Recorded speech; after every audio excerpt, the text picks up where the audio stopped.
বাড়ির ছাদ থেকে শুরু করে বাজারের টাটকা মাছ, সবজি, মিষ্টি আলু, পাকা আম সব মিলিয়ে আজকে কি করলাম, আর আজকে রান্নাঘরে কি রান্না হলো, আর শেষ পর্যন্ত খাওয়া দাওয়ার আয়োজন কেমন হলো। সো হ্যালো এভরিওয়ান, আশা করছি আপনারা সকলেই ভালো আছেন এবং সুস্থ আছেন। আজ আমার আরও একটি নতুন ব্লগে আপনাদের সকলকে অনেক স্বাগত জানাই। আশা করছি আমার আজকের ব্লগটি আপনাদের সকলের ভালো লাগে। প্রতিদিন ব্যস্ততার মাঝে নিজেকে একটু সময় দেওয়া দরকার, তবে আমি খুব সময় কম পাই। মা হওয়ার পরে নিজেকে সময় দেওয়াই ভুলে গেছি। আর এখন চুল ভীষণ পরিমাণে উঠছে, যতবারই চিরুনি দিই ততবারই চিরুন ভর্তি করে চুল ওঠে। তবে চিরুনিতে আজ যতটা চুল উঠে এলো, মন একটু খারাপ হলেও নিজেকে একটা কথা বোঝাই, এই তো মাতৃর আসল সুখ। একটা নতুন জীবন পৃথিবীতে আনার পর নিজের শরীরের এই ছোট ছোট পরিবর্তনগুলোই স্বাভাবিক। চুল হয়তো ঝরছে, কিন্তু তার বদলে কোল জুড়ে এসেছে পৃথিবীর সবচেয়ে মিষ্টি অনুভূতি। হয়তো আগের মতো সময় দিতে পারি না নিজেকে, তবে এই ত্যাগগুলির পেছনে যে মাতৃর আনন্দ লুকিয়ে আছে তা আর কোনো কিছুর সাথেই মেলে না। আর আজকে একটু মাথায় চুপচুপে করে তেল দিয়েছি, এই যে মাথায় চিরুনি দিয়ে এলাম ছাদে। আজকে বেশ ভালোই রৌদ্র দিয়েছে, আর অনেক দিন ছাদে ওঠা হয় না। কিছু জামা কাপড় ছিল, তবে একটু হালকা হালকা ভিজে। লেবুর আচার রোদে দেওয়ার দরকার ছিল, তবে দেওয়া হয়ে উঠছিল না, আজকে দিয়ে গেলাম। আর আজকে বেশ ভালোই হাওয়া দিচ্ছে দেখছি বাইরে। ছাদ থেকে এসে নিচে আসলাম রান্নার জোগাড় করতে।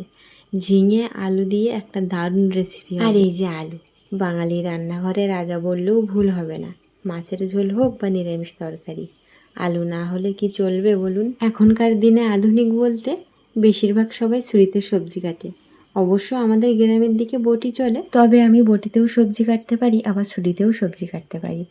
আর আমাদের মায়েরা যেভাবে সবজি কেটে চটপট করে রান্না করে, আমরা কিন্তু সেভাবে পারি। এরপর আলুর খোসা ছাড়িয়ে একদম পাতলা পাতলা করে কেটে নিলাম, যাতে তাড়াতাড়ি সেদ্ধ হয়ে যায়। আর আজকের স্পেশাল রেসিপি দারুণ জমে যাবে। বাঙালির প্রিয় আলু আর ঝিঙে দিয়ে দারুণ স্বাদের একটি রেসিপি। সব সবজি কাটাকুটি হয়ে গেছে, এবারে এলাম রান্নার কাছে।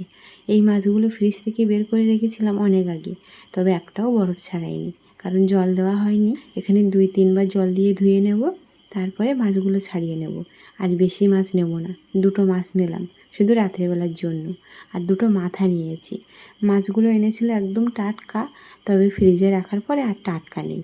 এদিকে গ্যাস ধরিয়ে নিলাম, তারপরে বসিয়ে দিলাম কড়াই, আর কড়াইতে দিয়ে দিলাম তেল। তেলটা গরম হতে থাক, আর তত সময় এদিকের কাজগুলি সেরে নিই। মাছগুলো ভালোভাবে ধুয়ে নিয়েছি, নিয়ে মাছের লবণ হলুদ দিয়ে ভালোভাবে মেখে রেখে দিয়েছি ওই 3-4 মিনিট মতো। একটা কথা মনে পড়ে গেল, এই সময় তো বৃষ্টি হচ্ছে, আর আমাদের বাড়ির দিকের পুকুরগুলো জল ভরে ভরে আছে। আর পুকুরে মাছ ছাড়া নানা রকম মাছ ছাড়া আছে, পাঙাশ মাছ আছে, তারপরে কই মাছ, নানা ধরনের মাছ। আর কই মাছ এমন একটি মাছ, বর্ষার জল পেলেই কিন্তু ওপরে উঠে যায় পুকুর থেকে। ওর যে কানের একটা ডাঁড়া আছে, ওই ডাঁড়া বেয়ে বেয়ে ওপরে উঠে যায়। যাই হোক, এখানে আমাদের সব কিছুই কিনে খেতে হয়। আর এই মাছগুলি তেলাপিয়া মাছ। লাইলেন্টিকা এর থেকে একটু বড় বড় হয়, আর তেলাপিয়া মাছগুলো একটু ছোট ছোট হয়। এই যে, আর এই মাছগুলো ফ্রিজে রেখে দেবো। এখানে আছে পাঙাশ মাছ, এগুলো সব পুকুরের মাছ। সোনার পাপা গেছিলো ডিউটিতে, ওখানের এক বাড়ি থেকে মাছ ধরে দিয়েছে, ওই তেলাপিয়া মাছ আর পাঙাশ মাছ। তারা আবার কেটে কুটে দিয়েছে, এনেছিল কালকে, তবে কালকে আর রান্না হয়নি। সব রেখে দিয়েছিলাম ফ্রিজে, আজকে বের করলাম। তবুও 2টো মাছ নিলাম, বেশি নিলাম না, ছোট করে একটা তরকারি করব। আর এদিকে তেল গরম হয়ে গেলে মাছগুলো বেশ ভালোভাবে ভেজে নিয়েছি, একটু লাল লাল করে ভেজেছি। আর ওই তেলে দিয়ে দিলাম 5 ফোড়ন, তারপরে দিলাম পেঁয়াজ কুচি, লঙ্কা কুচি। হালকা ভাজা হয়ে গেলে কেটে রাখা আলু আর ঝিঙে দিয়ে দিলাম। আজকে বেশ ঝিঙে থেকে জল বেরিয়েছে, কষানোর সময় জল আর মারতেই পারি না। ওই যে কেটে জলে রেখেছিলাম, হালকা কষিয়ে জল ঢেলে দিলাম। অল্প জল দিয়েছি, কারণ ঝিঙে এমনি নরম সবজি, আর তাড়াতাড়ি সেদ্ধ হয়ে যাবে। তারপর দিয়ে দিলাম ঢাকনা, তরকারি হতে থাক। আর এদিকে তত সময় দেখলাম ভাত হয়ে গেছে, ভাতের উপর দিয়ে দিলাম। মাঝে মাঝে সময় গ্যাসে রান্না করি, তবে বেশিরভাগ টাইমে হিটারে রান্না করি। হিটারে রান্না করলে গ্যাসের সেভ হয় অনেক। অবশ্য তরকারি রান্না করি না, ভাত শুধু হিটারে করি। আর এদিকে দেখছি তরকারি ফুটে গেছে, সব কিছু সেদ্ধ হয়ে গেছে। ভাজা মাছগুলো দিয়ে দিলাম। মাছ দেওয়ার পরে ঢাকা দিয়ে রেখেছিলাম ওই 5-6 মিনিট মতো, কারণ একটু না ফোটালে মাছের স্বাদ পাওয়া যাবে না তরকারিতে, আর খেতেও তেমন একটা ভালো লাগবে না। ফোটালে তবেই তো স্বাদ পাওয়া যায়। তারপরে দিয়ে দিলাম একটু চিনি। ঝিঙের তরকারিতে একটু চিনি না দিলে ভালো লাগে না, একটু মিষ্টি মিষ্টি হবে, তবেই খেতে ভালো লাগে। আলু ঝিঙে সবটা সেদ্ধ হয়ে গেছে, আলু একটু পাতলা পাতলা করে কেটে দিয়েছিলাম। আর তারপর দিয়ে দিলাম একটু জিরের গুঁড়ো।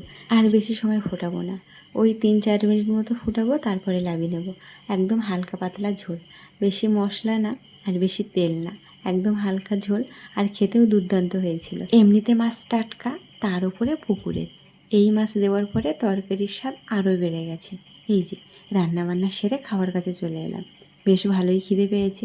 রান্নার পরে রান্নার জায়গা অপরিষ্কার থাকে, রান্নার জায়গা পরিষ্কার করে কিছু বাসন বেরিয়েছিল সেগুলোও পরিষ্কার করে নিয়েছি। তারপর চলে এলাম খাওয়ার কাছে।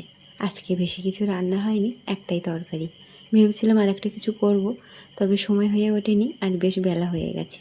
চন্দন এসছে, আসার পরে তো খেয়ে আবার চলে যাবে ডিউটিতে। আর অন্য দিন সকালে রান্না থাকে, তবে একদিন আর সকালে রান্না হচ্ছে না, কারণ এখন ডিউটির চাপ বেশি আছে। ওই সকালবেলা উঠেই চলে যায়, সকালবেলা রান্নাবান্না কিছু হয় না।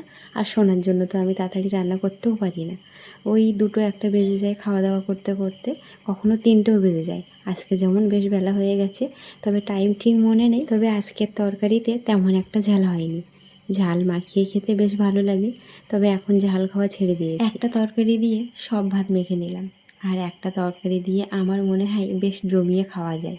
আর তরকারির ঝোলটা বেশ ভালো হয়েছে, জানি অনেকবার বলেছি, তবুও আর একবার বলছি, এইভাবে একবার বানিয়ে দেখবেন, সত্যি দুর্দান্ত হয়। আর খাওয়ার শেষে ছিল আম। অবশ্য এখন আমের সিজন না, তবে আমটা বেশ ভালো মিষ্টি। খাওয়া দাওয়ার শেষে এলাম ছাদে।